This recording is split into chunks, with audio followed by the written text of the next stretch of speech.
Single parents. What's your best and/or worst dating story? Dating as a single mom of twins wasn't part of my 5-year plan. Neither was finding my husband in bed with my sister when the girls were just 9 months old. Life happens. For 3 years after the divorce, I focused entirely on my daughters and my photography business. Dating? That space in my brain had been converted to storage for dinosaur facts and the lyrics to every Disney song ever made. Then came Martin. He walked into my studio needing professional headshots for his new therapy practice. Tall, salt and pepper beard, eyes that crinkled when he smiled. When he mentioned he specialized in childhood trauma, something inside me softened. "Your daughters are beautiful," he said, noticing their photo on my desk. No questions about where their father was or why I was alone, just appreciation for what was in front of him. Our first date was coffee that turned into lunch, that turned into walking through the park until sunset. He listened, really listened, when I talked. No scrolling through his phone or scanning the room for someone more interesting. By our third date, he'd memorized my coffee order and brought picture books for the twins, even though he hadn't met them yet. "For when the time is right,"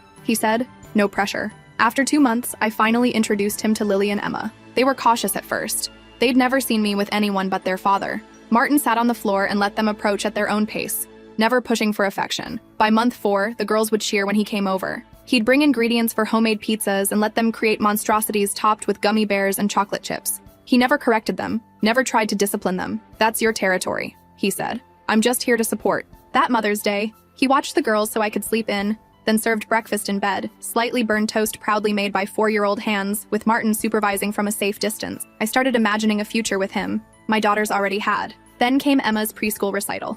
Emma forgot her lines halfway through, froze completely on stage. As tears welled in her eyes, I started to stand, but Martin beat me to it. He walked calmly to the edge of the stage and whispered something that made her giggle. She finished her part flawlessly. In the parking lot after, I couldn't stop thanking him. "You're incredible with them," I said. "They make it easy," he replied, helping buckle car seats. That's when I heard someone call his name. A woman approached, pushing a stroller with a baby about 1 year old. "Martin? Oh my God, it is you." The color drained from his face. The woman reached us, smiling broadly. "I've been trying to reach you for weeks. Your mom told me you might be here." She looked at me, then at the twins.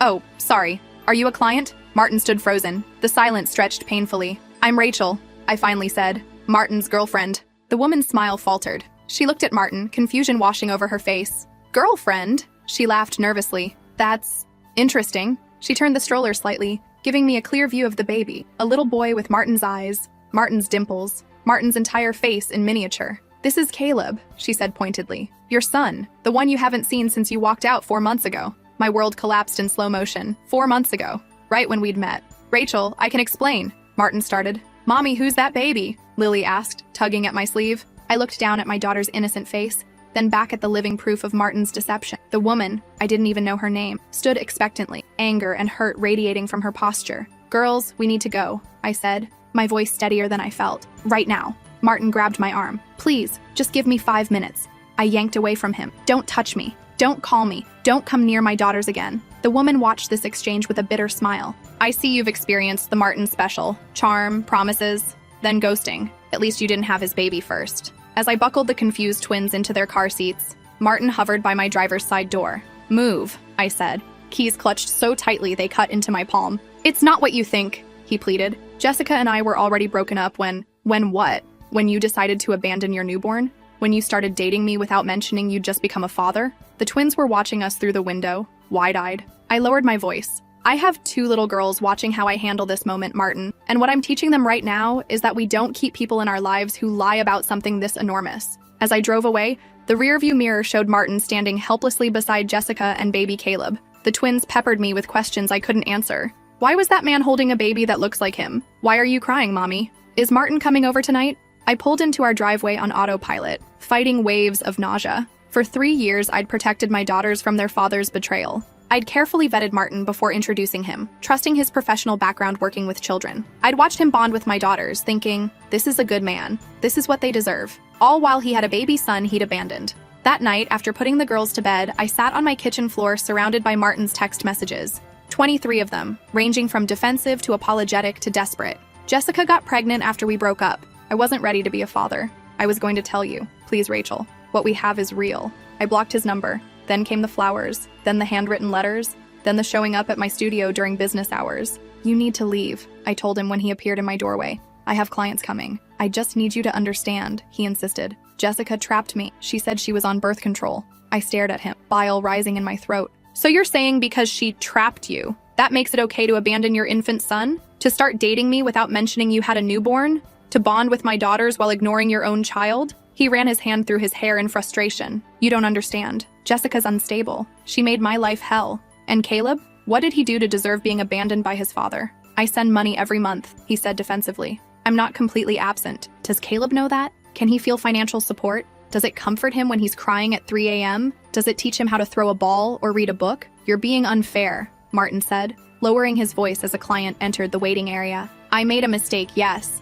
But what we had was real, Rachel. What I feel for your girls is real. And yet you managed to spend 4 months with us without once mentioning you had a son. I walked to the door and held it open. If you contact me or come near us again, I'll get a restraining order. You're a therapist. Think about what that would do to your practice. That night, I sat on the edge of the twins' beds, watching them sleep, their innocent faces, trusting that the adults in their world would protect them. How had I failed them so badly? How had I let someone into our carefully constructed life without seeing what was right in front of me? The next morning, I did something I never thought I'd do. I called my ex-husband. David answered on the third ring. Rachel, is everything okay? Are the girls? They're fine. I cut in. Physically, anyway. I explained the situation in clinical terms, keeping my emotions tightly controlled. David listened without interrupting, which was new for him. Post-affair, post-divorce. David was apparently capable of basic courtesy. Jesus, he finally said. What a piece of work. The girls okay? Confused. Asking for him. He was in their lives for 6 months, David. They got attached. He was quiet for a moment. You want me to come over? Spend some extra time with them until this blows over? The offer stunned me. In the 3 years since our divorce, coordinating visitation had been like pulling teeth. Now he was volunteering for extra time? That would actually be helpful, I admitted. Later that week, David showed up with pizza and a new board game for family night. The girls were ecstatic. I was cautiously grateful. As they played, I retreated to the kitchen, giving them space. David joined me while the girls set up another round. You're good with them, I said. It wasn't something I'd acknowledged often. He shrugged, leaning against the counter. I'm trying to be better. Been seeing someone. A therapist, I mean. That's good. Listen, Rachel. He shifted uncomfortably. What happened with Martin? That's messed up. But don't let it keep you closed off forever. You deserve someone who's not a complete dirtbag. The girls do too. Coming from the man who cheated on me with my sister, it was rich, but somehow not entirely unwelcome. 2 weeks later, Jessica, Martin's ex, Caleb's mother, showed up at my studio. I need to talk to you, she said. Caleb balanced on her hip. About Martin. My first instinct was to refuse, to protect myself from more drama. But something in her expression, exhaustion mingled with determination, made me reconsider. My last client leaves at 6, I said. Come back then. She arrived with Caleb in a stroller, asleep under a blue blanket. We sat in my small office, separated by more than just a desk. I'm sorry about how you found out, she began. That wasn't fair to you. None of this is fair to anyone, I replied. Especially not to him. I gestured to Caleb. Jessica nodded, her eyes filling with tears. Martin told me about you and your daughters last week. He showed up wanting to see Caleb suddenly, first time since he was born. This surprised me. He did? Yeah. Said meeting you and your girls made him realize what he was throwing away. She laughed bitterly. Apparently it took seeing someone else be a good parent to make him want to try. I didn't know what to say to that. We met in grad school, Jessica continued. The perfect couple, both going into psychology, same goals, same values, or so I thought. She looked down at her sleeping son. When I got pregnant, everything changed. He said he wasn't ready, that it would derail his career. When Caleb was born, he came to the hospital, held him once, and then just stopped coming around.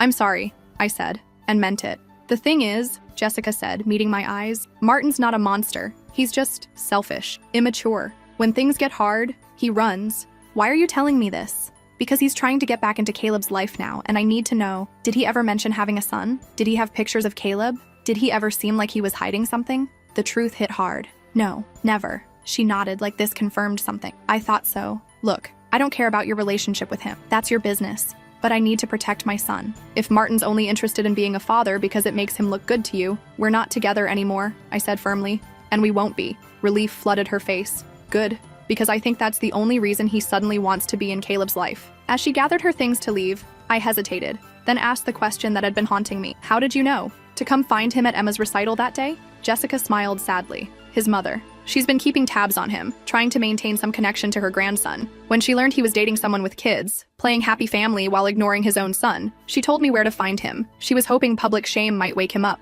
After Jessica left, I sat alone in my office for a long time, thinking about the parallel lives we'd been living. Both single mothers, both betrayed by the same man in different ways. both trying to protect our children from that pain. The next day, I received a text from an unknown number. "It's Jessica. Hope you don't mind that your studio receptionist gave me your cell. I wanted to invite you and your girls for a play date this weekend if you're interested. No pressure, just thought the kids might enjoy it." I stared at the message for a full minute before responding. "We'd like that." That Saturday, we met at a local playground. The twins were instantly fascinated by baby Caleb, asking if they could help push his stroller. As we watched the children play, Jessica and I fell into surprisingly easy conversation. "It's strange," she said. "A month ago, you were the mysterious other woman my ex left us for. Now we're in the Martin Survivors Club," I finished. And we both laughed. We swapped stories. The red flags we'd ignored, the little inconsistencies in his stories. The common threads emerged. His charm, his attentiveness, his ability to make you feel like the center of his universe, until something better came along, or something harder showed up. "I actually feel sorry for him," Jessica admitted. "He's missing out on so much with Caleb. The first steps, the first words." I watched my girls taking turns gently pushing Caleb's swing, their natural kindness shining through. "His loss," I said. Over the next few months, our playdates became regular. The twins adored playing big sisters to Caleb, and Jessica and I developed a friendship born from shared experience. We joked about starting a support group for Martin's exes, but truth be told, we rarely talked about him anymore. One morning, I was packing lunches for the twins when my phone rang. David's number. "Rachel," he said, his voice tense. "Have you seen Martin's profile on the dating app? The one he's using now?" My stomach dropped. "No. Why would I be looking at dating apps?" Jessica sent me screenshots. She's still got a fake profile to keep tabs on him. He paused. "Rachel, he's using pictures of himself with our daughters, pretending they're his kids." I nearly dropped the phone. "What?" Photos from Emma's recital. The girls eating ice cream, him pushing them on swings. Those were private family moments. "I know. Jessica recognized the twins from your playdates. That's why she called me." Anger coursed through me. Pure, righteous rage. I had never denied Martin time with the twins when we were dating. I had never stopped him from caring for them, loving them. I had welcomed him into our family. And now he was using my daughters as props. The restraining order was filed that afternoon. I included the dating profile screenshots Jessica had forwarded, the threatening texts Martin had sent when I first broke things off, documentation of him showing up uninvited at my studio. As David and I left the courthouse, temporary order in hand, he touched my arm gently. "You okay?" I nodded, not trusting myself to speak. "You know," he said carefully, "I've been the bad guy in your story for 3 years, and I deserved it. What I did was unforgivable. But seeing you handle this Martin situation," he trailed off. "You've always been stronger than anyone gave you credit for, including me." 3 days later, Martin was served with the restraining order. The dating profile disappeared that same day. At our next playdate, Jessica brought cupcakes to celebrate. "To freedom from manipulative men," she toasted, raising her coffee cup, "and to the family we choose." I looked at our children playing together in the grass, my twins showing Caleb how to make dandelion chains, their laughter floating across the park. These children, who deserved better than men who viewed fatherhood as optional. These children who would grow up knowing their worth wasn't determined by someone else's ability to stay. "You know," Jessica said thoughtfully, "I used to think being a single mom was the worst thing that could happen to me. Now I realize it just meant I had higher standards than staying with someone who couldn't step up." 6 months later, I was setting up a photo shoot when a new client walked in. Not tall, not conventionally handsome, but with kind eyes and a warm smile. "James Sullivan," he said, extending his hand. "School portraits for my daughter's soccer team." "Rachel Chen," I replied, noticing the wedding ring tan line on his finger. "Recently divorced then." As we discussed package options, his phone buzzed. He glanced at it, then answered immediately. "Hey, sweetie, everything okay?" "Uh-huh. Yes, the heart-shaped sandwiches are in the blue container. Love you too." He hung up, slightly embarrassed. "Sorry about that." My daughter Zoe calls between classes to check in. "It's been just the two of us since her mom left last year." "No apology needed," I said, thinking of my own daily check-in calls with the twins. Being there when your kid calls, that's the whole point, isn't it? He smiled, relieved. "Exactly." After he left, I found myself smiling too. Not because I was ready to date again. I wasn't. Not because James was going to be anything more than a client. He probably wouldn't. But because for the first time in a long time, I'd met a father who answered when his child called. And that's when I realized Martin hadn't been my worst dating experience as a single parent. He'd been my most important lesson. A lesson in what to avoid, yes, but also in the strength of the community that rose up around me after he left. Jessica and her friendship, David's unexpected growth, the resilience of my daughters. Last week, the twins had their 5th birthday party. Jessica brought Caleb, now a toddler full of energy and Martin's dimples, but none of his abandonment. David came with his new girlfriend, a soft-spoken kindergarten teacher who brought handmade gifts and asked the girls thoughtful questions. As we sang happy birthday, I caught Jessica's eye across the table. We shared a smile. the kind that acknowledges how far we've come, from strangers connected by a man's betrayal, to friends united by our determination to give our children better. Martin still tries to contact me sometimes, through mutual friends, through professional networks. He's dating someone new now, I hear. Someone without children, someone who doesn't know about Caleb, about my daughters, about the trail of abandonment he leaves behind him. But we know, and we're teaching our children that love isn't supposed to walk away when things get hard, that parenthood isn't optional. That family, real family, is who shows up day after day, even when it's messy and difficult and exhausting. That night after the party, as I tucked the twins into bed, Lily asked a question that caught me off guard. "Mommy, are you ever gonna find us a new daddy?" I smoothed her hair back from her forehead, choosing my words carefully. "I don't know, sweetheart, but I do know that we have so many people who love us already. We have each other. We have Daddy, even though he lives in a different house. We have Jessica and Caleb. We have Grandma and Grandpa." I kissed her forehead. Some families have two parents in the same house. Some don't. But all families need the same thing. People who stay, no matter what. "Like you," Emma said sleepily from her bed. "Like me," I agreed. "And like you two for each other." After they fell asleep, I sat on the porch swing, scrolling through photos from the party. The twins blowing out candles, Caleb with frosting on his nose, David helping cut cake, Jessica laughing. The family we'd created from the wreckage of broken promises. My phone buzzed with a text from an unknown number. "This is James Sullivan from the soccer portrait booking. Hope this isn't out of line, but my daughter and I are going to the Children's Museum tomorrow at 11. She suggested asking if you and your daughters might want to join us. No pressure either way." I looked at the message for a long moment, thinking about second chances, about moving forward, about teaching my daughters that while some people leave, the right ones stay. I wrote back, "The twins love the dinosaur exhibit.